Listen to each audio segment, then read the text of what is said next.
মাঝ আকাশে থাকা অবস্থায় যাত্রীবাহী বিমানের একটি ইঞ্জিনে বিস্ফোরণের ঘটনা ঘটেছে। এতে আতঙ্কিত হয়ে পড়েছিলেন যাত্রীরা। তবে চালকের দক্ষতার কারণে কোনো যাত্রী হতাহতের ঘটনা ঘটেনি এবং উড়োজাহাজটি নিরাপদে জরুরি অবতরণ করতে পেরেছে। বুধবার সকালে নাইজেরিয়ার বিমানবন্দর থেকে পোর্ট হারকোর্টের দিকে রওনা হয়েছিল এরিক এয়ারের বোয়িং 737-700 এয়ারক্রাফট উড়োজাহাজ।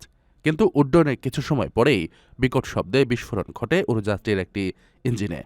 এ সময় ২৭,০০০ ফুট উচ্চতায় ছিল বিমানটি।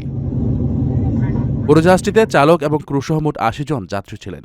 ইঞ্জিন বিস্ফোরণের শব্দে আতঙ্কিত হয়ে পড়েন যাত্রীরা, কিন্তু পাইলট মাথা ঠান্ডা রেখেছিলেন এবং স্থানীয় সময় সকাল ৮টায় উড়োজাহাজটিকে পার্শ্ববর্তী প্রতিবেশী দেশ বেনিনের একটি বিমানবন্দরে জরুরি অবতরণ করেন। যাত্রীরা সবাই নিরাপদেই বিমান থেকে নেমেছেন। বেনিনের সেই বিমানবন্দরের ইঞ্জিনিয়ারিং টিম প্রাথমিকভাবে উড়োজাহাজটিকে পরীক্ষা করেছে।